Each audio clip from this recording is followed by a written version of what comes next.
ആകാശവാണി. നമസ്കാരം. വാർത്തകൾ വായിക്കുന്നത് കരോൾ ത്രേസ്യാമ അബ്രഹാം.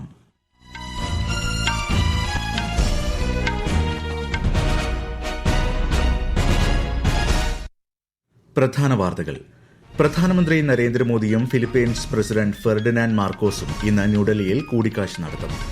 റഷ്യൻ എണ്ണ ഇറക്കുമതിയിൽ യുഎസ് യൂറോപ്യൻ യൂണിയൻ വാദങ്ങൾ തള്ളി ഇന്ത്യ. ദേശീയ താൽപര്യങ്ങളും സാമ്പത്തിക സുരക്ഷയും ഉറപ്പാക്കുന്നതിന് മുൻഗണനയെന്നും വിദേശകാര്യ മന്ത്രാലയം. ലോകത്തിലെ ഏറ്റവും വലിയ 5ാമത്തെ വ്യോമയാന വിപണിയായി മാറി ഇന്ത്യ. പ്രതിവർഷം ഉപയോഗിക്കുന്നത് 24 കോടിയിലധികം യാത്രികർ. എൻഡിഎ പാർലമെന്ററി പാർട്ടി യോഗം ഇന്ന് ന്യൂഡൽഹിയിൽ ചേരും. പ്രധാനമന്ത്രി യോഗത്തെ അഭിസംബോധന ചെയ്യും. സംസ്ഥാനത്ത് ശക്തമായ മഴ തുടരുന്നു. എറണാകുളം, ഇടുക്കി, തൃശൂർ ജില്ലകളിൽ ചുവപ്പ് ജാഗ്രത. കേരള തീരത്ത് മത്സ്യബന്ധനത്തിന് വിലക്ക്. Anderson Tendulkar trophy cricket test പരമ്പര സമനിലയിൽ. ഉജ്ജ്വല പ്രകടനവുമായി ഇന്ത്യൻ പേസർ മുഹമ്മദ് സിറാജ്. വാർത്തകൾ വിശദമായി. പ്രധാനമന്ത്രി നരേന്ദ്രമോദിയും ഫിലിപ്പീൻസ് പ്രസിഡന്റ് ഫെർഡിനാൻഡ് മാർക്കോസും ഇന്ന് ന്യൂഡൽഹിയിൽ ഉഭയകക്ഷി ചർച്ച നടത്തും. 5 ദിവസത്തെ സന്ദർശനത്തിനായാണ് മാർക്കോസ് ഇന്ത്യയിലെത്തിയത്. ഇരു നേതാക്കളും തമ്മിലുള്ള ചർച്ചകൾ ഉഭയകക്ഷി സഹകരണം ഗണ്യമായി മെച്ചപ്പെടുത്തുമെന്ന് വിദേശകാര്യമന്ത്രി ഡോക്ടർ എസ് ജയശങ്കർ വ്യക്തമാക്കി. വിശദാംശങ്ങളിലേക്ക്. വ്യാപാരം, നിക്ഷേപം, പ്രതിരോധം, സുരക്ഷ, സമുദ്ര സഹകരണം, കൃഷി, ആരോഗ്യ സംരക്ഷണം, ഔഷധ നിർമ്മാണം, ഡിജിറ്റൽ സാങ്കേതിക വിദ്യകൾ എന്നീ മേഖലകൾ കേന്ദ്രീകരിച്ചാകും ഉഭയകക്ഷി ചർച്ചകൾ നടക്കുക.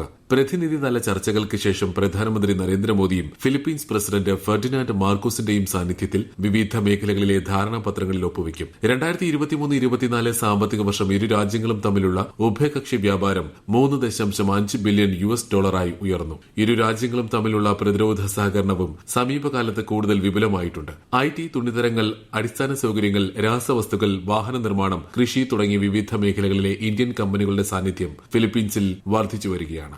News desk, Akashvani. ഫിലിപ്പീൻസ് ശാസ്ത്ര സാങ്കേതിക സെക്രട്ടറി റെനാത്തോ യു സോളിഡം ജൂനിയർ കേന്ദ്ര സഹമന്ത്രി ഡോക്ടർ ജിതേന്ദ്ര സിംഗുമായി ഇന്നലെ കൂടിക്കാഴ്ച നടത്തി. ശാസ്ത്രമേഖലയിലെ ഉഭയകക്ഷി ഇടപെടൽ കൂടുതൽ ആഴത്തിലാക്കുന്നത് ലക്ഷ്യമിട്ടായിരുന്നു യോഗം. ജിയോ സ്പേഷ്യൽ സാങ്കേതികവിദ്യ, ബ്ലൂ എക്കോണമി എന്നിവ അതീവ പ്രാധാന്യമർഹിക്കുന്ന മേഖലകളാണെന്ന് കേന്ദ്രമന്ത്രി ജിതേന്ദ്ര സിംഗ് അഭിപ്രായപ്പെട്ടു. ഇന്ത്യ ആസിയൻ ശാസ്ത്ര സാങ്കേതിക ചട്ടക്കൂടിലെ ഫിലിപ്പീൻസിന്റെ സജീവ പങ്കാളിത്തത്തെയും അദ്ദേഹം പ്രകീർത്തിച്ചു. റഷ്യയിൽ നിന്ന് എണ്ണ ഇറക്കുമതി ചെയ്യുന്നതുമായി ബന്ധപ്പെട്ട് യുഎസും യൂറോപ്യൻ യൂണിയനും ഇന്ത്യയെ വിമർശിക്കുന്നതിൽ വിശദീകരണവുമായി വിദേശകാര്യ മന്ത്രാലയം. ഏതൊരു പ്രധാന സമ്പദ് വ്യവസ്ഥയെയും പോലെ ദേശീയ താൽപര്യങ്ങളും സാമ്പത്തിക സുരക്ഷയും ഉറപ്പാക്കുന്നതിന് ആവശ്യമായ എല്ലാ നടപടികളും ഇന്ത്യ സ്വീകരിക്കുക തന്നെ ചെയ്യുമെന്ന് മന്ത്രാലയം വ്യക്തമാക്കി. റഷ്യ യുക്രൈൻ യുദ്ധത്തെ തുടർന്ന് പരമ്പരാഗത ഇറക്കുമതി മാർഗ്ഗങ്ങൾ തടയപ്പെട്ടതോടെയാണ് റഷ്യയിൽ നിന്ന് എണ്ണ ഇറക്കുമതി ആരംഭിച്ചത്.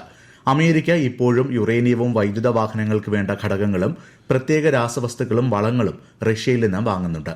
യൂറോപ്പ് റഷ്യ വ്യാപാരത്തിൽ ഊർജ്ജം മാത്രമല്ല, വളങ്ങൾ, ഖനന ഉത്പന്നങ്ങൾ, രാസവസ്തുക്കൾ, ഇരുമ്പും ഉരുക്കും, യന്ത്രസാമഗ്രികളും ഗതാഗത ഉപകരണങ്ങളും ഉൾപ്പെടുന്നു. ഈ സാഹചര്യത്തിൽ ഇന്ത്യയെ കുറ്റപ്പെടുത്തുന്നത് നീതീകരിക്കാനാകില്ലെന്ന് മന്ത്രാലയം പറഞ്ഞു. പ്രതിവർഷം 24.1 കോടി യാത്രികർ ഉപയോഗിക്കുന്ന ലോകത്തിലെ ഏറ്റവും വലിയ 5ാമത്തെ വ്യോമയാന വിപണിയായി മാറി ഇന്ത്യ. മുംബൈ ഡൽഹി പാത 2024 ഏറ്റവും തിരക്ക് പിടിച്ച വ്യോമയാന പാതകളിൽ ഒന്നാണെന്നും ഇന്റർനാഷണൽ എയർപോർട്ട് ട്രാൻസ്പോർട്ട് അസോസിയേഷൻ അറിയിച്ചു. 2024 59 ലക്ഷം യാത്രക്കാരാണ് ഈ പാത ഉപയോഗപ്പെടുത്തിയത്. 2024 ലോക വ്യോമയാത്ര കണക്ക് വിവരങ്ങളുടെ ഏറ്റവും പുതിയ പതിപ്പിലാണ് ഈ കണ്ടെത്തൽ. മുൻവർഷത്തെ അപേക്ഷിച്ച് 2024 11.1% യാത്രക്കാരുടെ വർധനവാണ് രാജ്യത്ത് ഉണ്ടായത്. ഓരോ രാജ്യങ്ങളുടെയും പൈതൃകവും സ്വത്വവും പ്രകടിപ്പിക്കുന്നതിനുള്ള ഉപാധിയാണ് സംഗീതമെന്ന് വിദേശകാര്യമന്ത്രി എസ് ജയശങ്കർ. സംഗീതം സമൂഹത്തിന്റെ ആത്മാവാണെന്നും രാജ്യങ്ങളെ തമ്മിൽ ബന്ധിപ്പിക്കുന്നതിനുള്ള പാലമായി വർത്തിക്കുന്നുവെന്നും അദ്ദേഹം പറഞ്ഞു. ന്യൂഡൽഹിയിലെ ഭാരത് മണ്ഡപത്തിൽ പ്രഥമ ബിംസ്റ്റെക് പരമ്പരാഗത സംഗീതോത്സവം ഉദ്ഘാടനം ചെയ്യുകയായിരുന്നു കേന്ദ്രമന്ത്രി.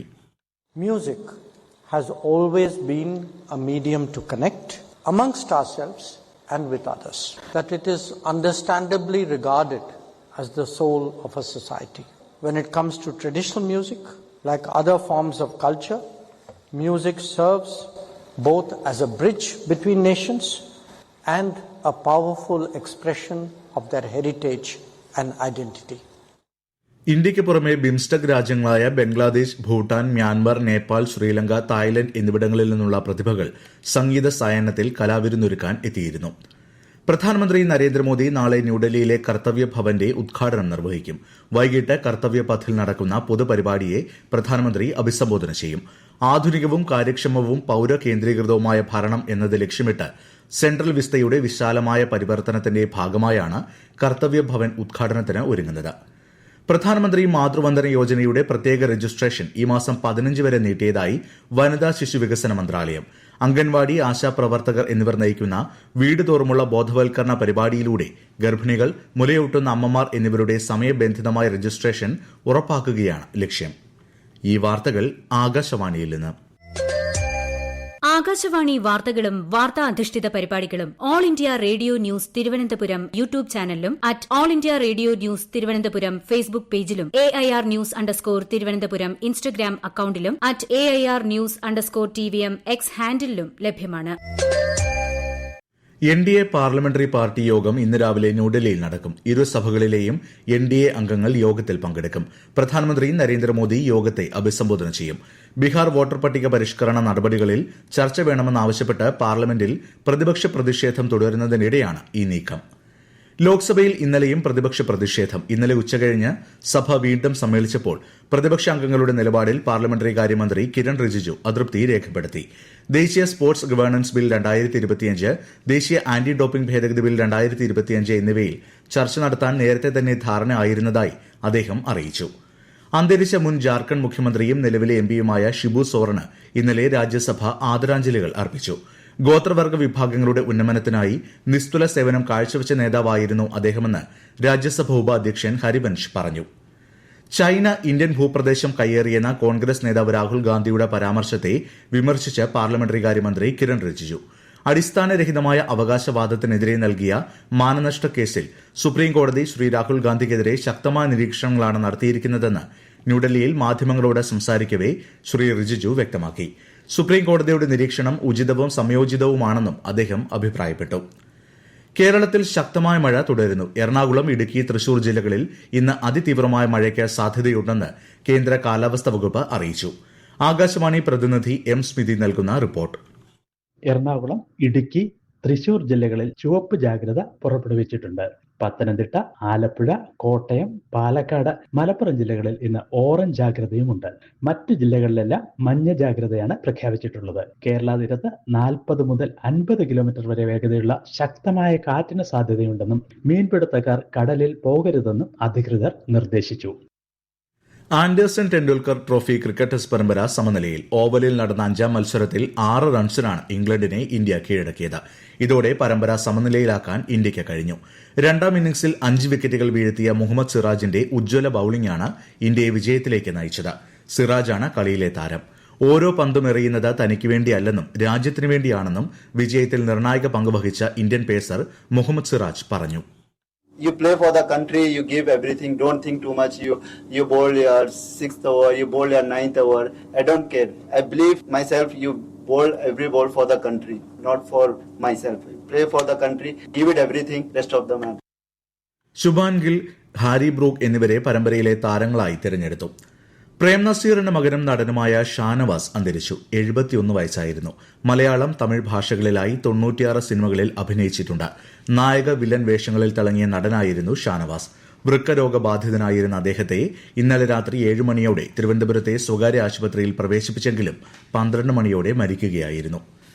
കേരളത്തിൽ മെഡിക്കൽ വിദ്യാഭ്യാസത്തിന് കൂടുതൽ അവസരങ്ങൾ ഒരുക്കുമെന്ന് മന്ത്രി വീണ ജോർജ്. കൊല്ലം ആശ്രാമത്തെ ഗവൺമെന്റ് നഴ്സിംഗ് സ്കൂളിലെ പുതിയ സ്കിൽ ലാബ് മന്ദിരം ഉദ്ഘാടനം ചെയ്യുകയായിരുന്നു മന്ത്രി. കേരളത്തിൽ തദ്ദേശ തെരഞ്ഞെടുപ്പിനുള്ള വോട്ടർ പട്ടികയിൽ പേര് ചേർക്കാനും തിരുത്താനും ഇനി 4 ദിവസം കൂടി അവസരം. പ്രധാന വാർത്തകൾ വീണ്ടും. പ്രധാനമന്ത്രി നരേന്ദ്രമോദിയും ഫിലിപ്പൈൻസ് പ്രസിഡന്റ് ഫെർഡിനാൻഡ് മാർക്കോസും ഇന്ന് ന്യൂഡൽഹിയിൽ കൂടിക്കാഴ്ച നടത്തും. റഷ്യൻ എണ്ണ ഇറക്കുമതിയിൽ US, യൂറോപ്യൻ യൂണിയൻ വാദങ്ങൾ തള്ളി ഇന്ത്യ. ദേശീയ താൽപര്യങ്ങളും സാമ്പത്തിക സുരക്ഷയും ഉറപ്പാക്കുന്നതിന് മുൻഗണനയെന്ന് വിദേശകാര്യ മന്ത്രാലയം. ലോകത്തിലെ ഏറ്റവും വലിയ 5ാമത്തെ വ്യോമയാന വിപണിയായി മാറി ഇന്ത്യ. പ്രതിവർഷം ഉപയോഗിക്കുന്നത് 24 കോടിയിലധികം യാത്രികർ. NDA പാർലമെന്ററി പാർട്ടി യോഗം ഇന്ന് ന്യൂഡൽഹിയിൽ ചേരും. പ്രധാനമന്ത്രി യോഗത്തെ അഭിസംബോധന ചെയ്യും.